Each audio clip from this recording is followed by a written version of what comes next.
दोस्तों 10 दिसंबर को आज के न्यूज़पेपर में रोज़गार से समाचार या आपके जितने भी नौकरियां हैं उससे रिलेटेड आपके जो भी समाचार छपे हुए हैं उसको अपन डिटेल में डिस्कस करेंगे। चैनल पे नए तो सब्सक्राइब कर लीजिएगा। डेली आपको ऐसे आपके लिए न्यूज़ आती रहेगी। चैनल पे नए तो सब्सक्राइब कर लीजिएगा। सबसे पहला खबर देखते हैं तो आपके अजमेर से प्रकाशित होने वाले पेपर में छपा हुआ है कि आरपीएफ के जो एसआई के एग्ज़ाम हुए उसमें आपके 52% उपस्थिति रहे और ऐसा बताया जा रहा है कि कल का जो पेपर रहा वो थोड़ा-सा ईज़ी और मॉडरेट आप कह सकते हैं रहा। अगले 12 और 13 तारीख को भी इसका एग्ज़ाम है। इसका जो सीबीटी 1 का कट ऑफ है वो थोड़ा-सा ऊँचा जाने की संभावनाएँ इस पेपर में आपको देखने को मिलती है। ये जिस्ट पॉइंट है। मैं एक-एक पॉइंट करके नहीं सुना रहा हूँ, चूँकि आपको एक-एक पॉइंट करके सुनाएँगे तो आपको टाइम भी लग जाएगा और चीज़ें समझ में भी नहीं आएगी।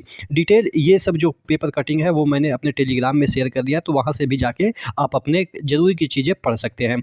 तो अगला समाचार है कि बिहार स्टेट हेल्थ में 2619 पदों के लिए आवेदन शुरू हुआ है। 40 साल तक के उम्मीदवार अप्लाई कर सकते हैं और ये डॉक्टर की भर्ती है। यहाँ पे आप देखेंगे कि नोटिफिकेशन जो जारी हुआ है, इसके जो वेबसाइट है वहाँ पे जाके आप एप्लीकेशन डाल सकते हैं और इसमें जो पद है वो आपके आयुष डॉक्टर के आयुर्वेदिक के 1411, आयुष डॉक्टर होम्योपैथी के 706 और आयुष डॉक्टर यूनानी के 502 पद हैं आपके शामिल है। और इसमें सैलरी की हम बात करें तो 32,000 आपको जो है वो सैलरी मिल जाती है। एजुकेशनल क्वालिफिकेशन की हम बात करें तो ये सब चीज़ें शैक्षणिक योग्यता दे रखी है कि डॉक्टर के लिए आपको जो आयुर्वेदिक है उनके लिए यूनिवर्सिटी से BA, MS degree, bachelor of Ayurvedic medicine एवं सर्जरी से जो कि इंडियन चिकित्सक केंद्रीय परिषद नई दिल्ली में लिस्ट हो और इंटर्नशिप ट्रेनिंग ली हो। बिहार राज्य के आयुर्वेदिक एवं यूनानी चिकित्सा परिषद बिहार पटना के रजिस्ट्रेशन होना चाहिए। तो ये आप डिटेल इसका जो है वो पढ़ सकते हैं टेलीग्राम में, ठीक है। और इसमें अगर हम एज की बात करें तो 21 से 40 रखा गया है। बाकी आपके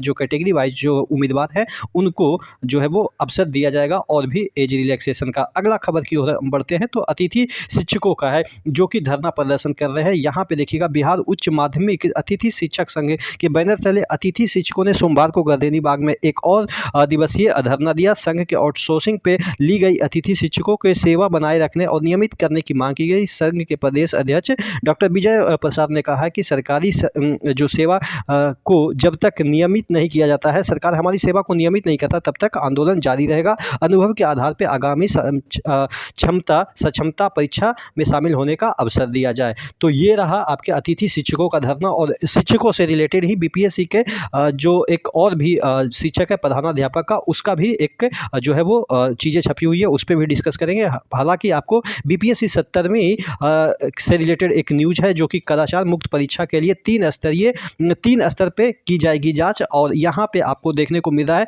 कि जो 4 सेट आपको बनाए गए हैं वो 4 अलग अलग राज्यों में सेट का जो है वो प्रिंटिंग कराया जा रहा है और लॉटरी सिस्टम से 3 घंटे पहले ये डिसाइड होगा कि कौन सा आपका जो सेट है वो एग्ज़ाम में आएगा। तो एक अच्छी पहल है। उसके बाद यहाँ पे 13 दिसंबर से ही आपका एग्ज़ाम होगा। इसमें बढ़ोतरी की कोई गुंजाइश नहीं है। 4,80,000 जो विद्यार्थी हैं वो ऑनलाइन आवेदन किए हैं। अफवाह फैलाने वाले इंटरनेट मीडिया और हैंडलों की हुई पहचान और इसमें कुछ लोगों पे कार्रवाई भी हुई है जो कि आपको पता ही है। तो डिटेल जो ये पेपर का कटिंग है वो आप जाके मेरे टेलीग्राम से पढ़ सकते हैं। उसके बाद एक और न्यूज़ छपी हुई है। बीपीएससी से उत्तीर्ण प्रधानाध्यापकों की 20 से 21 दिसंबर को होगी काउंसलिंग और काउंसलिंग में जो कागजात लाने हैं वो आपको यहाँ पे दे रखा है कि बीपीएससी के जो प्रधानाध्यापक जो शिक्षक नियुक्त होंगे उनके लिए यहाँ पे मूल प्रवेश पत्र एवं उनकी एक से स्व अभिप्रमाणित यानी कि अटेस्टेड लाना है। उसके बाद शैक्षणिक एवं प्रशैक्षणिक प्रमाण पत्र जो कि मूल और बीपीएससी के वेबसाइट से आपको अपलोड किए गए प्रमाण पत्रों को डाउनलोड करके आपको ले जाना है और उसको भी अटेस्ट करना है। फिर दक्षता उत्तीर्णता प्रमाण पत्र में मूल पत्र लेने जाना है और बीपीएससी से जो डाउनलोड है उसको भी करके ले जाना है। उसके बाद जो वेबसाइट है उस पर जो है उससे डाउनलोड कर लेना है। न्यूनतम शिक्षक अनुभव के जो प्रमाण पत्र है वो भी वेबसाइट पे पड़े हुए हैं, उसको भी आपको डाउनलोड करना है जो कि वाटर मार्क उसमें दिखना चाहिए।